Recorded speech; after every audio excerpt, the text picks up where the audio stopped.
Dr. Jazz.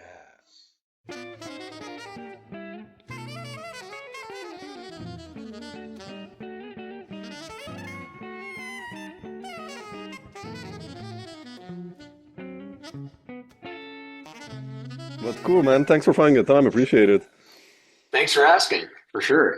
I have the crisscross records and the Snarky Puppy stuff, and but I want to start this talk with the band leading department. Actually, Dirty Minds is the last one I've heard. At least I don't know if I'm not up to date, but uh, what have you been doing there? I mean, have you been preparing something new, or what's happening there? Well, I have not actually. I've been mostly since the Dirty Minds record, I've been concentrating on the trio with Bob and Keita, um, and writing music for that. And we are going into the studio again with that trio coming up really soon. Oh, fantastic. Um, yeah. I haven't written any new solo records yet, but I got to get on that this year for sure. Yeah, yeah. I saw you're touring with Henry. Hey, right? Is that like a joint project or like It also something is, new? yeah. Or Yeah, I'm really excited about that. We played a few gigs together a few months ago, and the vibe was great. I've known Henry for years, but we just haven't ever had a chance to play together and play each other's music. And so we did it, and it was just really fantastic. beautiful. That guy's musicianship seems to know no bounds, kind of. You know, he can play everything. He's really a master jazz pianist, and the music that he writes is Yeah. so interesting, and it's sophisticated and melodic and soulful and everything that you would want to play. So, and very challenging for Yeah. sure. He writes some real challenging stuff. Um, so yeah, we've got a couple, or we might have three more gigs coming up in a like I don't know, when is that? Couple months or a month and a half or something. And those will be playing with Jeff Tane Watts on Ooh. drums, which Oh is man. Yikes. really exciting. Yeah. Oh, that's fantastic. Oof, man. Okay. Beautiful. Yeah. I mean, we haven't got the music together yet or anything like that, but I'm sure it's going to be really cool. Oh, I haven't played with Tane since I first played with him on one of the first Stanley Clark gigs I played. oh, And really? Oh, wow. I Okay. tell stories about that all the time because I was so nervous. It wasn't long after I had moved to New York, and I just sort of couldn't believe the things that were happening. And uh, this was kind of a separate thing from Stanley's band because he came to New York to play a week at the Blue Note, and he was doing a tribute to Joe Henderson. Mm. And so the band was George Cables and Stanley and Tane. And, it was going to be all basically Joe Henderson music. And so I was really excited and, a bit nervous as well. Sure. And um, yeah, there's a story that I tell to my students a lot about recording yourself in gigs, which Mm. is that I was I was very self-conscious about the like where the time field was going to be in the gig because I had really just started playing with Stanley, and he just plays differently than a lot of people, Absolutely. and I was trying to imagine, based on all of the Winton and the Branford records and Tane records that I'd heard, like, oh, how is this going to fit together? And um, I was just really self-conscious, and nobody knew me. I was the young guy, and sort of feeling like I had to prove that I should be there also. So I Sure. was putting a lot of pressure on myself, and it was a little intense. And I didn't feel on that first night because we were playing like Tuesday through Sunday. I felt like something was not quite flowing, and like what's wrong with the hookup. And I remember listening back to the gig on the way back to my apartment and just trying to, hear what, Yeah. it really mostly time feel, especially, right? And, was it swinging?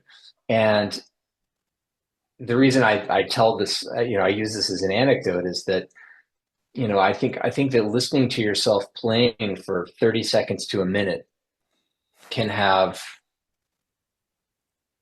just astronomically greater value for assessing what's going on in your playing and where Mm. you need to be putting your attention and what, working on and stuff like that.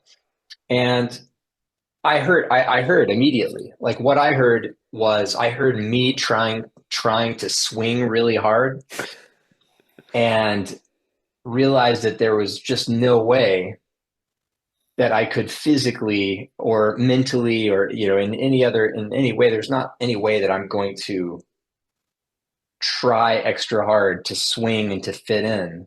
So I decided to just let myself be swung Mm. because I was confident that I could do that because I had to play the next night, two sets the next, every night. And, you're not going to be able to go home and devise a 2-month practice plan to come up with something. And so that's what I did. And everything got better when I just essentially, sorry, I don't know my camera. I'm going to turn that Oh, effect it's okay. off. It's, It's it's like no problem. center stage. Okay, now it should chill out, right? It's like on a gig or Um, something, like. I know it's weird. It's like the center stage. I'm using my Yeah. iPhone as my camera, Ah, so it's okay. weird. It looks good that way. Um, yeah. Anyway, I learned a lot from that, and this thing coming up with Henry is going to be. Maybe I played one other time with Tane after that, but it's been a long time. So I'm really looking forward to reconnecting with him. Beautiful, yeah. Yeah. Yeah. I Yeah, just it's launched into a mega story. Sorry. I no, should. no. That's why we're here. I love this. I mean, that's why that's why I contacted you. Like, but I wanted to ask you about Stanley later. But like, how did you get that gig, and what did that mean to you as a newcomer in New York, and like, what's the story there? Well, I mean, that gig for me just came at the absolute most crucial time for me because I had just decided to move from Chicago to New York almost on a whim.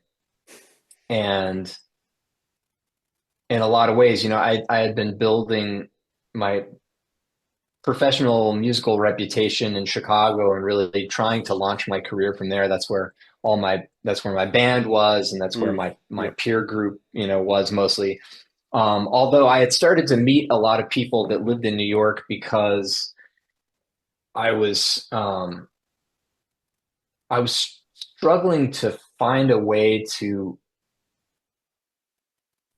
get my career going and sort of I was listening to records. I was listening to crisscross records, that's what we would do. We'd go to Tower Records in Yeah. Chicago and everybody knew, buy the crisscross records to hear, what the Cats are The New playing, York stuff. Yeah. basically. Yeah. And uh, yeah, anyway, when the time came, it was just one of those things where for my whole life I had not even considered New York. It's not like I wanted to go and then didn't go for some reason. Like I had total blinders on when I was moving from Kentucky up to Chicago, just a very Midwestern. I was like, I'm not going to go to New York. Then suddenly I had to go to New York, after living in Chicago for 13 years. Wow. So where I was in that first year was really precarious. I was flying back to Chicago all the time to support myself, playing gigs, saying yes to everything in New York that I could. And the way the Stanley gig happened is just really incredible. So I met a violinist at the Stanford Jazz Workshop when I was in high school, actually. A guy named Ted Falcon. Mm. And Ted, this is when, I just had my acoustic violin and I had this really crappy pickup that I would just attach to the bridge and it sounded bad. And but I didn't I think that right at that moment, the company Zeta that, you know, kind of was known for making, you know, Jean-Luc Ponty's like Yeah. MIDI violins and other stuff, they had just gone out of business. So suddenly they were sort of out of the picture. And I don't know. I didn't really know what to do. I heard Ted's violin and his playing. He's a great player, and the tone and everything of his violin, the pickup was really great. It was natural. It didn't sound buzzy Yeah. like a lot of the times, you know, electric violins will sound. And so that's how he introduced me to the guy that made this violin, and it's a guy named Eric Aceto, uh, who lives in out in near Ithaca, New York, and he has a company called Ithaca Stringed Instruments. He builds guitars, mandolins, Hmm. violins, and he also builds the pickups by hand. So he doesn't, you know, just outsource them and stick them on the instrument, but he Wines gets them himself and he everything. literally Yeah. builds the piezos. Like he gets the crystals from, you know, Wow. wherever. Like, oh, these are from Bulgaria. These are from South Africa. They're like, whatever. Let's test the how much voltage I'm getting out of this. And, you know, he's a real mad scientist. So it just so happens that when Jean-Luc started playing with the trio with Stanley and Al Di Meola back in the 90s, Yep. they, you know, he was moving more from all the electric stuff that he'd been doing, especially in the 80s when it was very kind of MIDI and super synthy, and they were moving to this, you know, acoustic realm. And but he was really liking he really wanted to play five string violin, but he wanted to find a five string acoustic violin that could have a pickup, but also a mic that sounded good. Mm. And the ones that he had used throughout his career, if they weren't completely solid body electric, I mean, the classic ones that you think of from Jean-Luc's, you know, mid 70s into Yeah. Yeah. the Those. early 80s is the Barkusberry, right? And those early ones, hey, if anybody out there is watching this and they got one they want to sell me, please God, I would love to buy one of those. But they don't, you know, they're not acoustically great. You know what I mean? Yeah. Yeah. You Sure. don't really want to mic them probably. And he was looking, Jean-Luc was looking for something like that. So I don't exactly remember the story of how Jean-Luc found Eric's instruments, but he did, and he ended up commissioning a five string. And oh, well, this is fast forward after high school, and I had gone through a couple of different five strings of Eric's. And by the time I was coming to New York, I I had a fully acoustic five string that Eric had built. So what happened was Jean-Luc wanted to hear some examples of Eric in action. And Eric sent him my CD, Okay. my debut CD, which is called Zach Brock and the Coffee Yeah. Achievers. I Yeah. think that's the one he sent. I saw that. Yeah.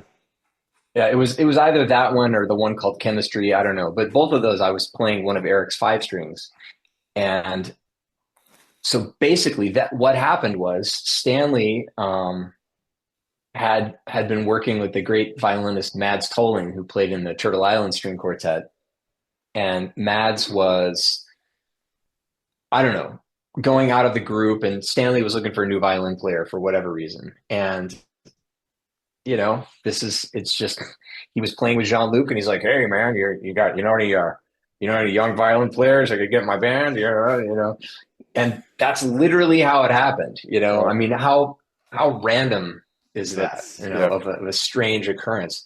So then what happened was it's a dream come true for me because if anybody that's ever talked to me for, you know, probably more than 30 seconds knows that Jean-Luc is like my ultimate hero.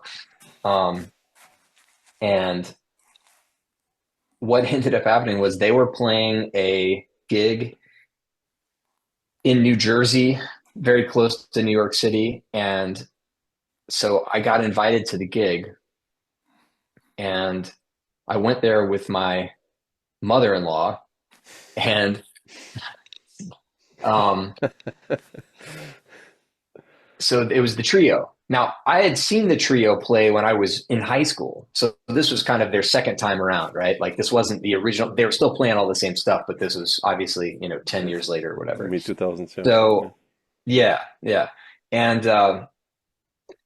so I got to go backstage, and that was the first time that I actually met Jean-Luc in person.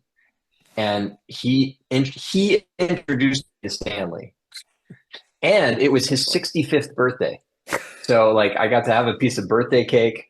I mean, I was just completely, there's parts of that night I don't even remember, just because my brain was so overloaded with all of that. It was like, so that's how it happened. And it's just really, really, a lot of luck. Yeah. Just a lot of luck. And yeah, that's how I started playing that gig. And then, like a few months later, Stanley asked me to come out to his place in California, which was at the audition. And I flew into the Burbank airport, and Stanley picked me up. And as we drove, from the airport back to his place, we were in the car for a while, and it was just like, 40 minutes of Woody Shaw story. Oh man. Art Blake, I mean, it was just amazing. And I could tell right off the bat that I could really get along with Stanley. The question was, could I play, with him? How was the audition really like? Well, so the audition is like, went in, and I thought that his band, he had these other young guys that he sort of headhunted from Berkeley. It was Ruslan playing piano, and Ronald Bruner Jr. playing drums. And I'm at his house, I'm meeting his wife, and eating some leftover pizza or just hanging out, making some coffee.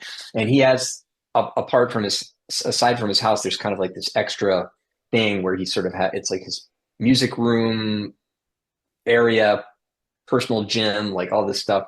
And he's like, oh, why don't you, let's go over here and play. And like, the guys weren't there, and Stanley, picked up his bass, and he was like, oh, can you, Confirmation? And I played Confirmation, I mean, thankfully that's a tune that I've been playing for years, and I felt, really comfortable with Confirmation. So it was great because I could play Confirmation, because that would really suck if you get a bebop head called on you that you can't play, right? There's no faking your way through that. So I think we played Confirmation, and God only knows what else, I have no idea, maybe a rhythm changes, or, I don't even really remember. And then he's just like, all right, okay, cool. And he put down the bass. And then a few hours later, the rest of the band showed up, and I think, we played some of the stuff, and that's how it all went down. And then I played on and off with Stanley for, I'm trying to remember for how long that sort of went on. I feel like it was like maybe like 3 or 4 years, sort of on and off. But I lived in New York, and everybody else lived in LA. So, it was weird, like, and also like his touring was very, we weren't ever really sure like when we were going to be playing, because Chick was still alive. So basically whenever Chick decided, it was time to play, everything, it's like, okay, well, he's going out with Chick then, obviously. So yeah, it was just kind of a mysterious thing. And I would connect with these other guys that I was not in the same city with, and, we would play, and it was incredible. And my takeaway experience from that, was the level of intensity of the playing, because I was playing a lot at the time. I had been playing a lot. I've been playing a lot in Chicago, and I was playing a lot in New York and everything. And I don't know. I don't know how to describe it, except that, we weren't playing Moment's Notice and, things like that. Although in the Joe Henderson gig, we were playing some pretty gnarly tunes, but, I mean, it was just so challenging and so inspiring because the level of intensity of all the musicians was just so, do or die. It was Mm, like almost gladiatorial. Um, it was totally gladiatorial, and it was, it's not everybody's cup of tea yeah. necessarily to play or listen to that style of playing, but um, it was a great experience for me to, sort of see where just to get to meet, such an amazing musician, and maybe we'll play some more in the future. I hope. Yeah. He's a great guy. He's really funny. If anybody really wants to know how Stanley is, it's you know one of the things that I really loved is at the time I was also playing with this other band where who shall remain nameless, where the band leader, it's like we would play a gig and then the band leader, after the merch table was packed up, and we might only have a couple of hours to drive, and the band leader would insist on, or no, I'm sorry, like we would have a hotel that night, and then it was the gig would be close, right? It would be under 3 hours, and we'd have Yeah. a really nice place to stay. And yeah, the band leader that I was playing with would, he was like always insisting that we would drive to the next place. We would never get to rest. It was such a grind, and That's heavy. Yeah. never really getting to settle in or talk to anybody or have, it was just, yeah, it was a grind. And then Stanley was just the complete opposite. So we would play for 90 minutes or 80 minutes, 70 minutes, I don't know. And then Stanley would go back to the green room wherever we were, whether it was kind of a smaller club, it could be something like Kumbwa, or it could be Hmm. Performing Arts Center, whatever. Didn't matter. Um, Stanley would generally hang out in the dressing room for at least an hour, Well, sometimes an hour and a half, 2 hours it's after the nice to see. gig, Yeah. just talking and just telling funny stories, crazy story, stories about growing up in Philadelphia, and people that he ran with in the neighborhood. This guy that called himself the Duck. All the stories of, the incredible Art Blakey stories, the Stan Getz stories that, it was just like, oh my God. And we would just sit there and just laugh and laugh and hear these insane stories that, nobody is ever going to hear. Or, eventually, whatever. Yeah. There's just so many. So I loved that gig. And I think another reason that it was just really, timely for me was that it just helped me. It forced me to come into a type of maturity and self-confidence in what I was doing with my playing. Mm, that's important. It Yeah. was sort of, yeah, it was really important. It was sort of the final, test, where I had to face some stuff that either I was going to fold or I was going to figure out a way. And I just wanted it to work so much, and I wanted to play music with him so much. Yeah. I would have done anything. And then that also happened to be the same year. I had recorded with Snarky Puppy. Yeah, I wanted to ask you how you managed that because around the same time, yeah, I mean, I know the first records you Mhm. did with Snarky Puppy were kind of that period, I think, right? Yeah, yeah. So I had originally met Mike when I lived in Chicago. This was maybe even the year right before I moved to New York.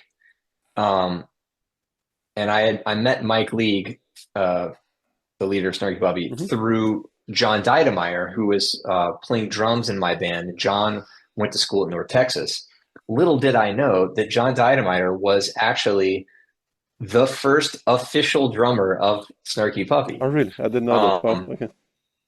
yeah, and John is, incredible.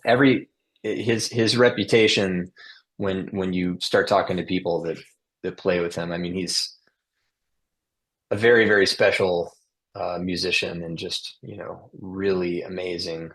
One of the best drummers I'll ever play with in my life. And he introduced me to Mike.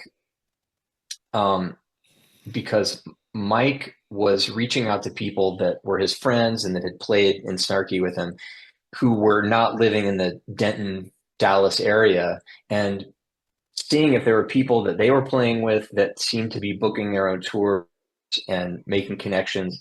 So it was the classic gig swap Sure. where just, hey, my name's Mike League, my name's such and such, and I have this band and we're trying to get up around your area. I'm wondering if you had any connections to some clubs that you thought might work. And then from there, when he ended up booking a gig at this club I played at a lot called Quenchers. No, not Quenchers. Sorry, Martyrs. The one syllable. Martyrs. And so they played at Martyrs, and then he asked me to sit in. And then I ended up jumping in the van and just going with them up to Milwaukee, and then I think to Ann Arbor. That's amazing. And Columbus. Did we go to Columbus? I feel like we sort of went around this whole, and he was just very welcoming of, I didn't know any of the tunes or anything like that. I was just bullshitting my way through everything. And I would play an opening set, if I'd play a couple of my tunes and some people in the band would back me up. Mike would play bass. Wow. Okay. Amazing. That's how we met.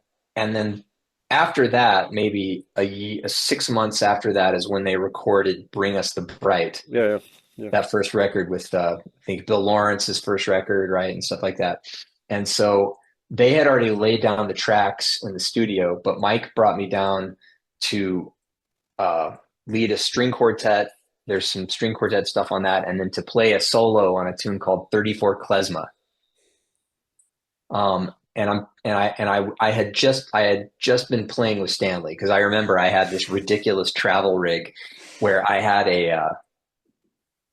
like an air, what am I trying to say? I had a rack unit with a preamp and a processor that was in this case that I had to pay so much money for, that weighed 1,000 pounds. So that they could, chuck it out the window of the airplane or whatever. Exactly. Anyway, it was ridiculous. I remember using that on that recording. Yeah. Anyway, I'm really taking a trip down memory lane. Oh yeah, that's why we're here, man. Yeah. So now I'm placing the chronology a little bit more. Yeah, like that. So I met Mike before I started playing with Stanley, but then I started playing with Stanley after that, and then Bring Us the Bright happened, and then after that it was Tell Your Friends. I think that was Tell Your Friends, etc. And I remember, and it's also when I did a record called The Magic Number, and I didn't have any money to make the record, and I felt like I really needed to have a record, because that's what I'd been doing in Chicago, sort of the old school way, and the advice that was given to me about what you're going to do is, you do a record, and then you, and then it's also, you're spending a certain amount on PR, and radio was a major thing back then, jazz radio. It's so weird to me, but I mean, it would really be kind of a door opener. Really interesting. Yeah. The jazz clubs would really check the radio charts, and the stuff in magazines, and that was. I feel like it was, in a certain way, it was kind of the last vestiges of some gatekeeping that we all had to deal with, because if you have money, you could just pay for it. Sure. And there was a lot of hands that had to be greased to sort of get out there. It's like, do your 1,500, PR campaign, do your 800 a week radio thing, how many weeks you want to do it. Depends on how well it's doing in the charts. Yeah, it's all that kind of stuff. Yeah. I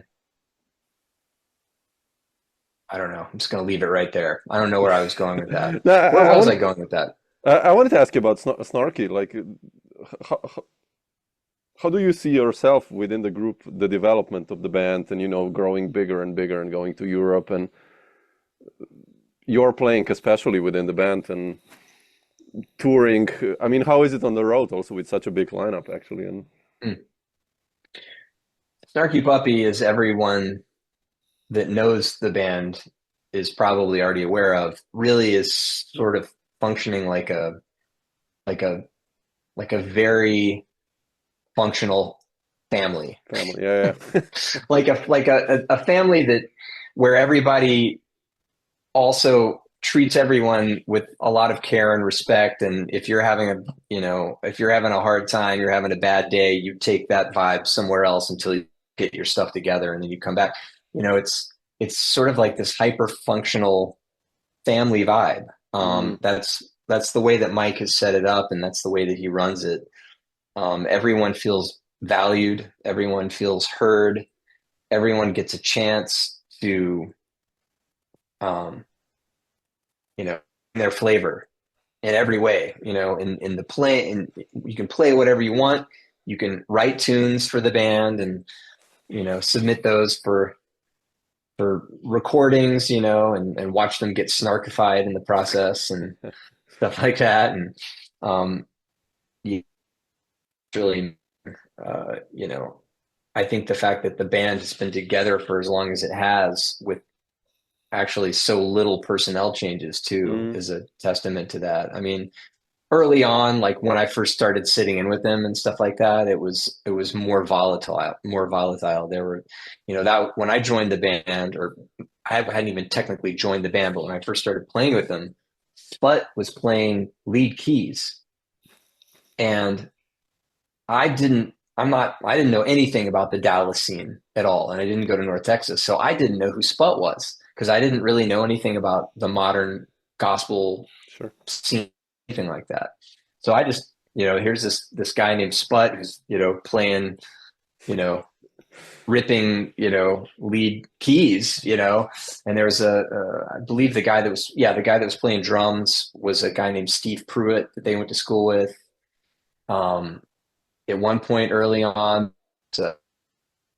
trumpet, saxophone, and trombone, like in the ground up record, right? We had a trombone player. There was another saxophone player in there, or there was even a couple that sort of, anyway. But yeah, it's been pretty stable, I would say, since about, well, you probably know better than me. I would say maybe since around 2010-ish. Yeah. 2008, 2010. Ground up. Yeah. And so as far as sort of where I fit in, I think that when I came into the band, Mike was seeing how I could function as a soloist, and also that was when Mike was also intent on working with more string section type stuff. So then basically doing the affordable string section alternative, which is the string quartet. And I think that, there's still people out there that think of that as their go-to. Obviously, if one is going for that string sound, a string quartet does not have the same sound as a string section. Although if you track it 4 or 5 times, then it kind of can. But as also probably everyone listening to this podcast knows, it can really, it depends on how you want to write for the string quartet. And it also depends on your concept of a string quartet. I experience it in both ways. And I will say for the record that Mike always wrote really tastefully and in a very musical, and I don't want to say restrained, but he always used it in a musical sense to heighten the emotion and the drama of the music.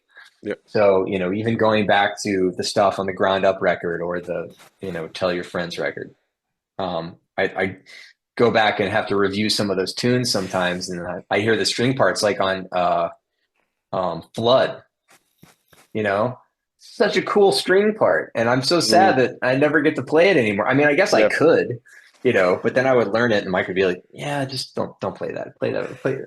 Just play with the horns. So, but yeah, you know, well, I'll spare my ranting about string quartets for right now and just say that right now, so then after the string quartet phase of Snarky Puppy was kind of moving away, I think that it really graduated to, you know, the Silva record and the first time the Metropole thing happened. And that was, you know, the real sort of, big production, get a full orchestra with Snarky Puppy and hear that.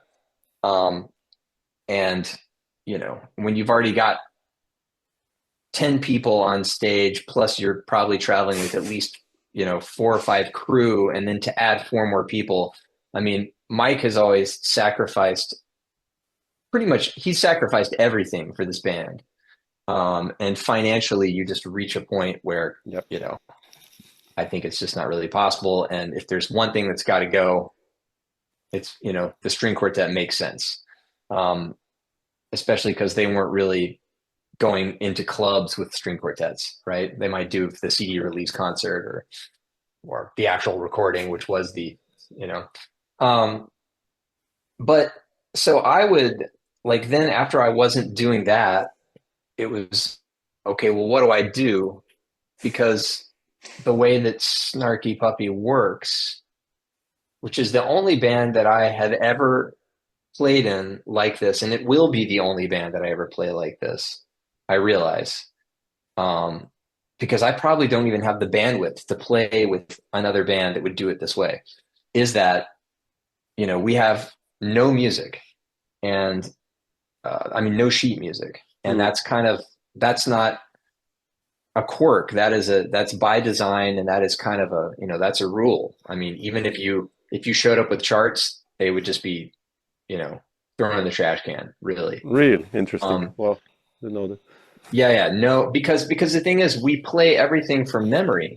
So even when we just did this record in Utrecht with Metropole in January, they had full charts, full, amazingly beautifully arranged charts, every tune, and those of us in Snarky Puppy were listening to the sequences, getting our parts together, making sure that our parts matched and were with the arrangements by ear, so that by the time it came to do the recording, which was live and with the full film crew, that we would be totally off book. Wow. So okay. That's just, it used to really stress me out. And I sort of questioned if that was really necessary at first, because, you know, sometimes when you learn stuff by ear, I mean, if you're an orchestral player and you've played Don Juan, or you've played, you know, Bartok Concerto for Orchestra, it's like, well, that's really hard, right? There's not generally, I mean, that's really technically hard on your instrument, you know, and something that you have to shed. Playing music that's built around more of a, you know, blues and jazz tradition with improvisation, you're not going to have that kind of stuff going on, you know, in the actual tune. So I would just think, man, if I just had like a chart in front of me, I could like literally sight read this, you know, or whatever. That sounds cocky. I don't mean, but no, but I know what you mean. I kind of do. I know you know what I mean? Yeah, it's like, sure. you know, and so I did question it a little bit at first, but as soon as I really started to get it, you know, that the process of learning these tunes is the same way that all of your best jazz mentors, maybe it's a professor, maybe it's a local player, but it's always some old school cat that's like, don't learn tunes out of the real book, you know, you learn it off the record. Yeah. Same thing, you know, it's like, it's a pain in the ass to, you know, figure out, okay, well, which version of this tune am I going to learn? And, you know, and then, okay, and then how do I even know what kind of chord that is? And how do you have to go through that whole process. But once you do, you will just never forget it forever. So true. Yeah. You know? Yeah. And I've played thousands of tunes out of fake books that I have, you know, no way of accessing them at all, Yeah. unless I read them again. So yeah, so that process of the way that Snarky Puppy learns music is really particular in my life. And I I love it. I hold it in great value. Um, and so I'm trying to decide, coming back to the original question, what do I like? What do I do? How do I function? And I think that the thing that we have basically settled on is I'm like the fourth or fifth horn player, depending on how many people are playing. That's generally the melodic information Yeah. that I'm handling, unless it's a tune where, for instance, on a tune like While We're Young, or I'm trying to think of a few maybe off of the Immigrants record where there's a harmonized guitar Yeah. Yeah. part, like interlude thing. And since they're only touring with one guitar player, I'll jump over to the guitar part on that. Um, Sometimes on a tune like Tio Macaco, there's not a lot for me to do, except play the melody, with the Yeah. horns, which, is pretty limited. And then there's a lot of just the horns are blowing. So it's something I started doing, and, I haven't been told to not do this yet, is when it gets into that, it sort of gets into that sort of a thing. I I sort of follow what the guitar player is doing with This that kind of more of pizzicato like that. vibe going on. Yeah. Yeah, exactly. That kind of, more of like the African Yeah. single Yeah. note guitar Yeah. style stuff that's going on. And I'll pick a harmony part. I mean, I did actually, we talked about this explicitly with Mike, and, what would be a harmony thing. And so sometimes I'll do that. Most of the time I'm working on getting the articulation and the phrasing of the horns, because the snarky horns is really kind of it's a brand at this point, almost. Yeah. Yeah, Yeah. I mean, I'm saying that Yeah. is in a loving way. It's like they're known for being very, very tight. And uh, what is it that Mike always says? It's like, I'm going to say the wrong thing, but basically there was some sort of a tag line that kept coming in the recording that we just did, which was like melodic specificity. It wasn't the word Like, specificity, but it was the thing that's so, one of the things that to me that's so cool about Snarky, that it can drive you crazy when you're playing this stuff, but it's a constant challenge, is just so many melodies. yeah. And on Yeah. top of that, if there is a melody that's repeated, it never repeats exactly the same way twice. Yeah. There's maybe one or two tunes that have a melody that's actually repeated without a change, but almost all of them will have some little thing, even if it's like, oh, the ending, the first time you play it is on, the release is on 2, and the first time you play it, the release is on the end of 3. Okay. Like not even like a changed note, but literally just where you're releasing the note. Which is crazy and great. I love it. Yeah. Yeah. Absolutely. Yeah. Yeah. Nice. And So I yeah, always thought that's of you, yeah, as this role when I listen between the horns and guitar, kind of, which is nice, because you can do on violin so much different stuff, like playing long notes and playing really, like you said, kind of African style, whatever. So that's, hmm and it's nice to see violin in such a context, because you rarely hear it in such a context, to be honest, which is like, hmm I don't know what Snarky plays. Hard to yeah, describe it, it's even what kind of music it is. It's yeah, jazz, what, music. But it comes from jazz, but Yeah, but it's what is jazz? yeah, then we can have this discussion. Yeah. Yeah. Um, I think that the way that I place myself, I always have to. For me, this is just for me. Just like I'm an actor. What's my motivation? Um, I think that the way that I think about playing in Snarky Puppy versus the way that I would play in my own groups, or the way that I would play, in your group if you hired me as a sideman or something like that. There, I would just show up as a different voice probably, unless you wanted something different. But the way that I relate to playing with all the horns, um, historically, it reminds me a lot of Ellington and Mm, the way that Mike does that, because instead of doing the bassy thing where it's, okay, here's the woodwinds. Okay, now it's the brass. Now it's the, and that stuff was really divided up, and that was killing the way that he did that. But how Ellington would have violin, for instance, with Ray Nance, he'd have Ray Nance pull out the violin, and it would be with whatever, right? A muted trumpet and an alto sax yeah, playing, and yeah, it just creates this it's the orchestration element of it, which is really cool. Which is, I think, what makes it different. Other than, I think that also early on, I was just completely obsessed with just trying to either sound like a horn or a guitar, and yeah. I've sort of taken that about as far as I'm going to at this point. Um, and I like it. I think that some of my violin heroes, but also just my heroes of jazz, which are horn players and guitar players. But in sort of thinking a little bit more in this Ellingtonian way, Mm, it would be the difference between whether I'm playing a horn line with the horns and I'm playing straight and just trying to blend and add kind of like yeah, this kind of rubby texture on the trumpet that's going to be the main thing that you hear. Then there's this just a little bit of grit that nobody can tell what that is.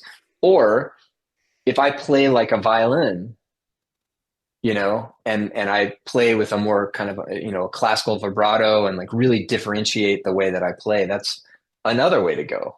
Just creating a different instrument.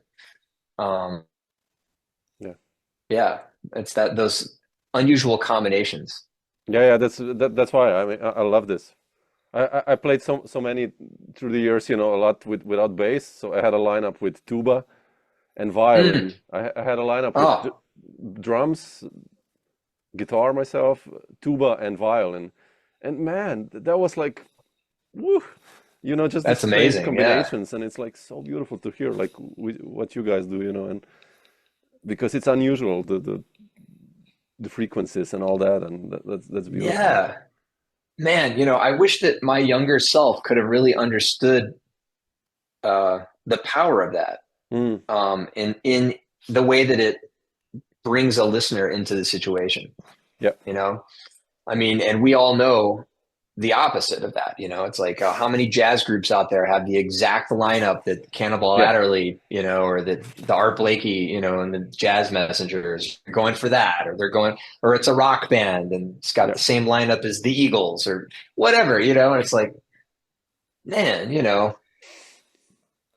I trying think different already with the combinations. sound, with the sound, you can step out a little bit, nowadays in modern jazz and whatever, Hmm. because that creates a difference, right? If you have another piano trio going on, like with all respect to all the piano trios, but it's Hmm. hard, it's like another piano trio playing Stella by Starlight. It's like, oh shit, man, it's great, Yeah. even if they're amazing. It's just,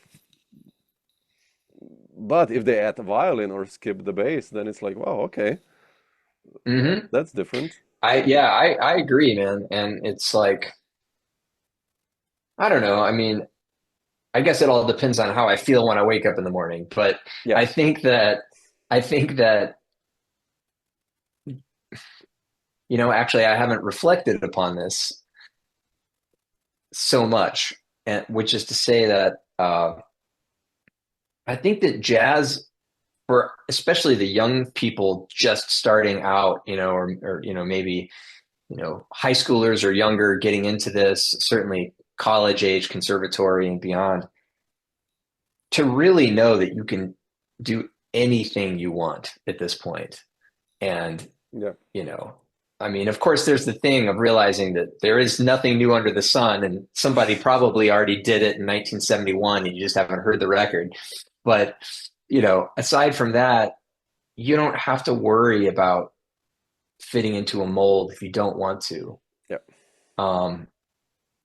And that's really nice. I sort of feel like, that was really happening a lot more in the sort of the jazz aesthetic or the ethos of what what was creatively happening in jazz in the 60s and the 70s,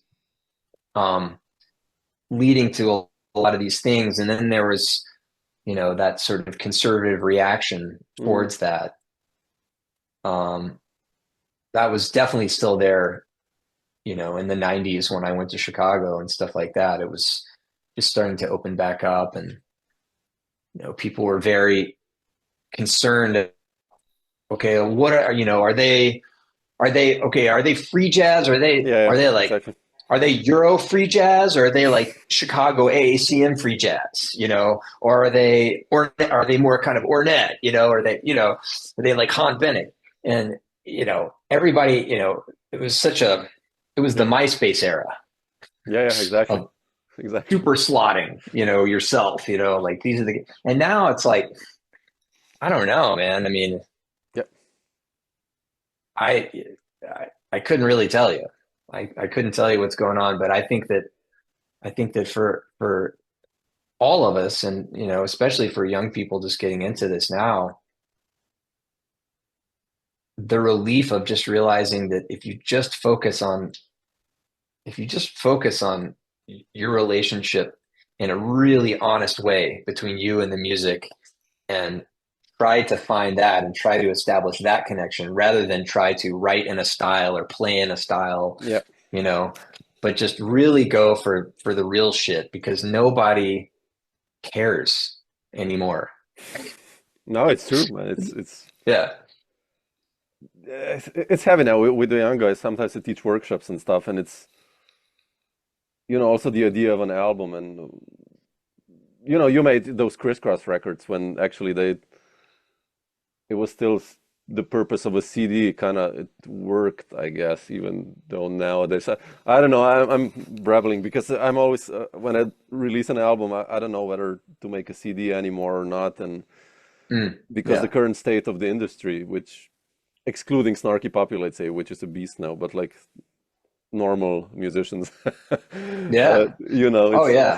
it's quite heavy, for a younger guy. Like, okay, I have a CD. How do I record it? Where do I release it? How do I? So I mean, man. Well, I feel like it, so I go in and out of this. I really don't like making videos of myself, taking pictures of myself, even though if you look at my social media thing, you would think that I do. But I am not somebody I am terrible at selfies. I feel really self-conscious. I have a lot of personal shit to get over, like, before I can even start to work in this new way, is my point, because I think that,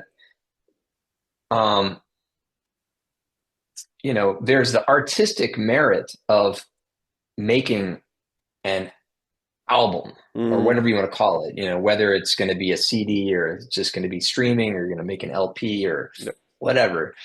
Of course there is that. And I love that. But in terms of somebody trying to start out in their career,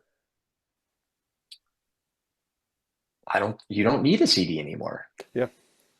You literally don't. I mean, and it's like you or I could go out and, spend $15,000 on doing our record, paying our band, doing some PR and this and that. And then, try to book yourself at the club, and they're like, send me a couple of YouTube videos. Yeah, exactly. Yep. Um, and even then it's like, okay, well then what is the level of the video? Quality, right? What's Yeah, the, what quality is necessary? Nothing, because it's going to be viewed for about 5 seconds, true. It's you so know. true, man.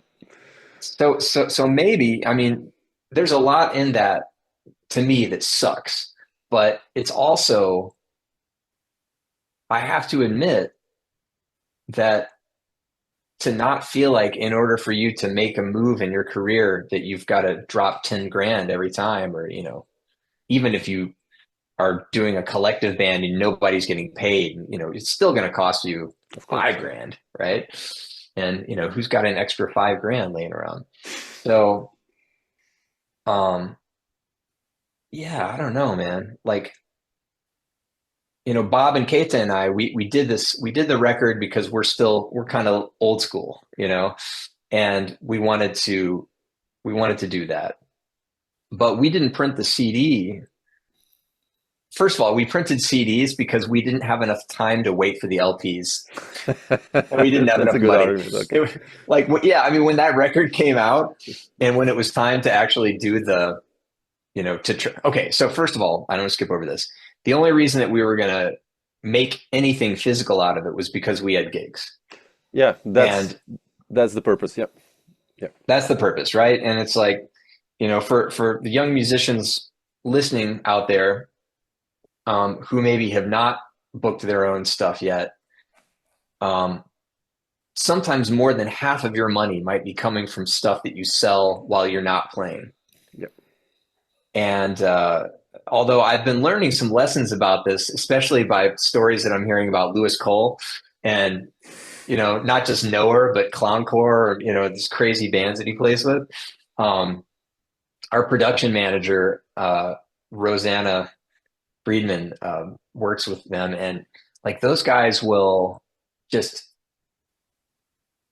well, I mean, the role of merchandise at a show. If Yeah. people really are into the show, they just want to take a part of that. Something. Yeah. So it, Yeah. yeah, and so us as musicians, we'll get really hung up on like, oh man, I don't even have the record of the music that we're playing on this tour, and like I shouldn't even bring it, and it's like, man, people will buy your used guitar strings. People will buy a guitar pick, Yeah. the Clowncore gig, evidently on one of the gigs, they had gotten these masks, I don't know, on Amazon or something, just these crappy kind of rubber horror clown masks or something like that. And I think that I heard that I mean, I'm pulling this out of my ass a little bit, but something like $500. Sure. Somebody Yeah. bought one of the Yeah. Yeah. masks, at the merch table. Um, so anyway, I need to get more savvy about that. I have so many used violin strings in my case. Does anybody That. want to buy a used violin string? Yeah. That's the future. Yeah.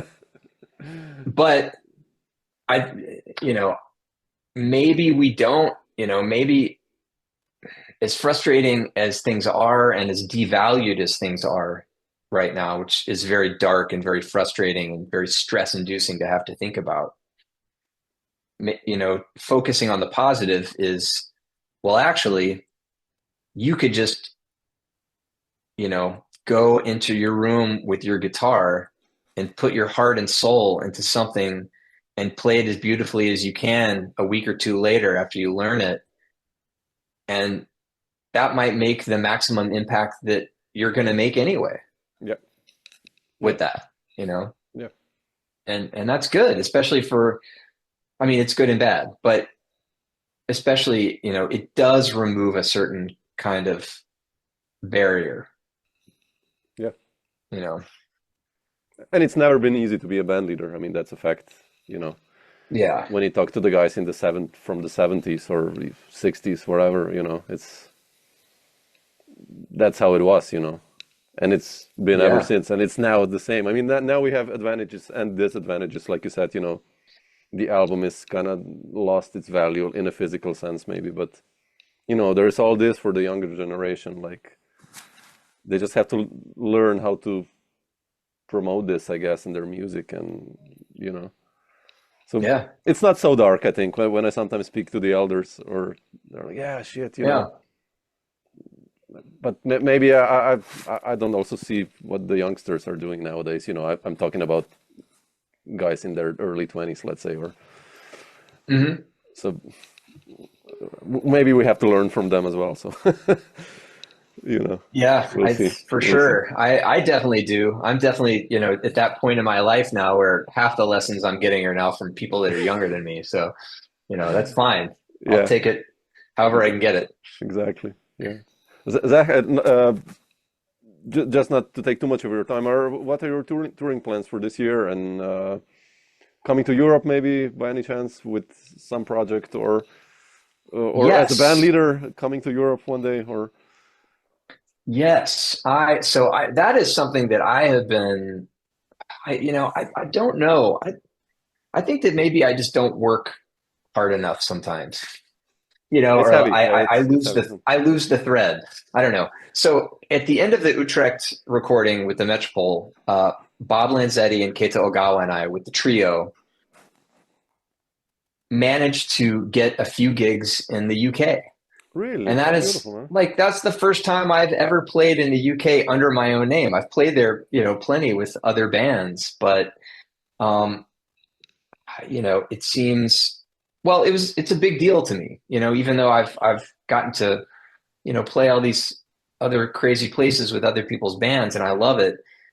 It's a to play at a small club in a different country with your name on, as a Mm, leader, um, is a new thing for me and something that I really, really, I just really want to do more of that. And everybody in Europe probably knows that American jazz musicians love playing in Europe because you guys value jazz more than our country values jazz.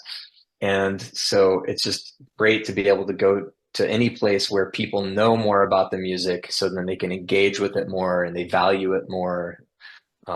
And also just the level of musicianship and everything. It's really exciting. So I will be coming to Europe. Um, I'm going to be in Italy at the end of June, and there's some stuff oh, cooking with okay. Snarky Puppy. Can't officially put on record yet, but this will be public probably in the next couple of weeks, I Oh, would fantastic, imagine. man.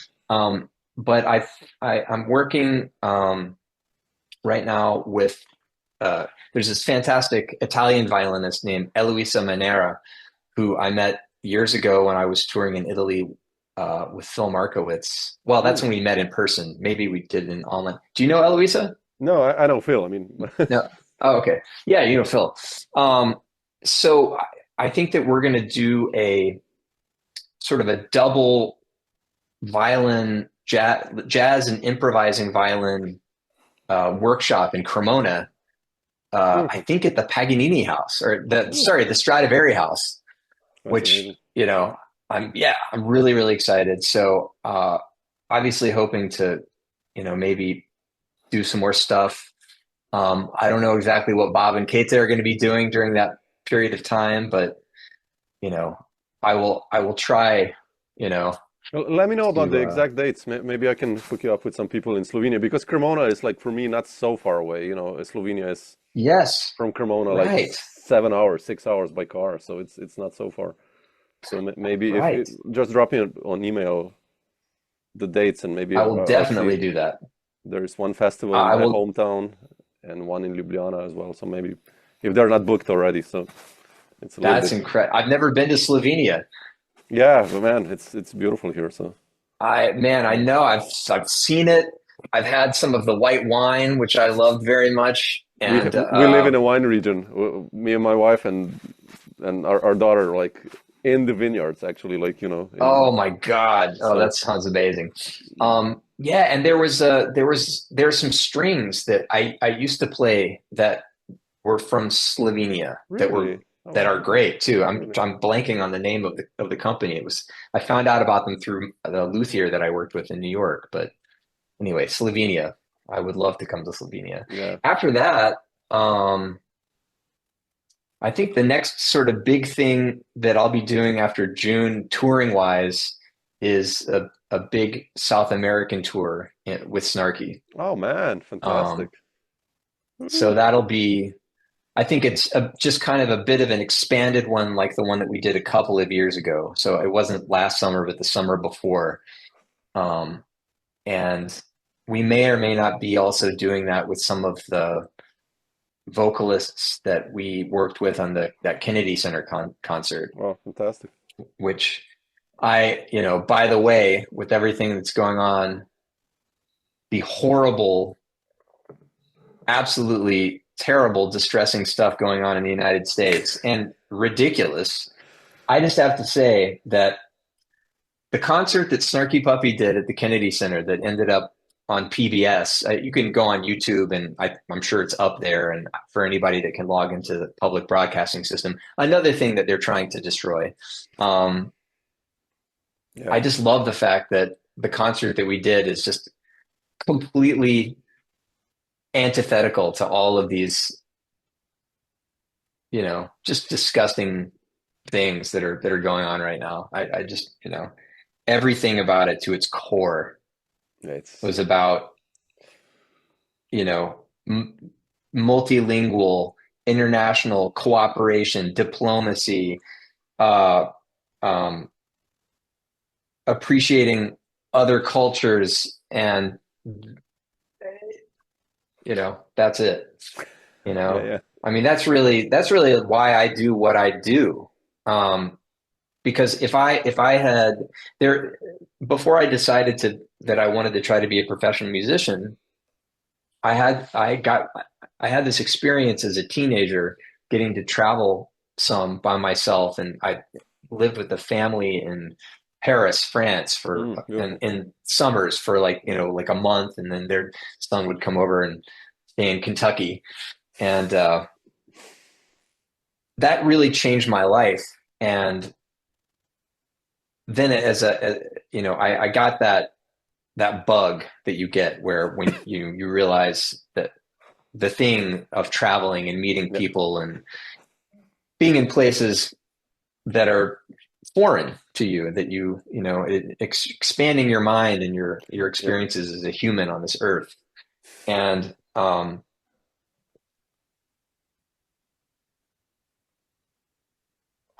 where I don't know, I'm just like, it's like almost kind of emotional to sort of talk about this stuff. But I was torn in my early 20s. I didn't, I don't know, am I going to go for an orchestra gig? Sure. Like what do I want to do? I didn't have a plan or a vision for what I wanted to do. But one thing that I knew that I wanted to do is I wanted to figure out a way that I could travel in the world and interact with people through music, especially in ways where I didn't speak their language. And, we had to sort of do that mystical, magical thing that you can do with music. And that was always kind of one of my guiding lights. And it has something to do with what led me to jazz, or maybe leaning into that, thing that I was developing and getting into improvisation. It was really that as much as it was the music. I love the music too. But I don't want to just improvise and like live in Kentucky. Yeah. I don't want to like listen to Art Blakey records and, do that. I want to go out. I want to play music with you. I want to like, I want you to come over and play in New York or wherever, and that's such a value I feel that we have this magical passport through music that makes the world a more peaceful, cooperative place. And everything that they're doing right now in the United States is an attempt to actually destroy that. Yeah. Not just to minimize it. I mean, it's so shocking. It's so shocking what's going on right now. And I hope we make it through. Yeah, the scary thing And is like it's slowly coming to Europe almost even in many parts already, like this disease. yeah, I mean, I don't want to go too much there, but yeah, sure, it's sure. Yeah, I mean, I don't but want it's to end on a there. Debbie Downer. It's I, there, I, it's like he's it, sitting here or it is sitting there. So, but yeah, it's yeah. But to flip it around to a positive note at the end of our conversation, it's like, well, that's why this is important. yeah, absolutely. You know, Absolutely. that's one of the reasons. Um, Absolutely. yeah, Yeah. Yeah. cooperation, culture, beauty, art, expression, uh, life, Yeah, all these things. A nice glass of wine. It's and a like, nice glass of wine. Yeah, yeah, not just, speaking of which, yeah. budget, algorithms, power, Yeah. greed, Yeah. control. You know, Yeah. I think like I post I've been sort of I try to not vent. I don't want to be like the old guy venting on Instagram and stuff like that. And sometimes I just can't help it because I just whatever. I don't do it in the right way. I'm not very professional about it. Um, and I was thinking about this the other day and that great thing with the folk singer Woody Guthrie, Hmm. right? And a lot of people listening to this podcast won't know who Woody Guthrie is, but he was coming out of the Great Depression. He was a person that was an American folk artist who was very allied with the anti-fascist movements happening in Europe to fight what was going on in Spain, especially at the time, right, and all of that stuff. And he had this thing that he wrote and put it on his acoustic guitar that said, "This machine kills fascists," Mm. and I don't know, maybe I'll stick something like that on my violin. Yeah. Yeah. Or just let the music speak. I mean, that's powerful enough Exactly. already. Yeah. That too. Yeah. But man, yeah. In June, let me know if you're going to be around. We have a guest room here as well. Come, if you want to hang a couple of days, I That can would be amazing. show you Thank some you. I wine. will definitely be sending you all this window right now, and I'll I'll send you tell you some what's links to going some on. guys that I know, and maybe something pops up. But it's quite on the late side already. It's like end of February, so Yeah, I'm a bit yeah. worried. I know. But we'll That's see. why this thing going on with Snarky was like, there's no way this is happening. And I we'd been sort of holding a certain thing, Yeah, and Mike just hit me back like a couple of days ago, and he was like, no, this is actually, we're sending out an beautiful, email. This is confirmed. So fantastic. Looking moving forward. forward. Yeah. Cool. Zach, thanks so much, man. Again, for Thank sharing some of you, these thoughts. It's beautiful to hear you talk about it, and man. Thanks for asking me. I'm really honored, and I look forward to playing with you. yeah, me too. We have to That's the improvise next one day. step. That's the next step. Yeah. Yeah. So if Yeah. not in June, somewhere down the road. So Yeah. cool. Absolutely. Uh, All right. Send me an email and stay in touch. Okay. I will. Cool. Thanks, man. See you later. Bye.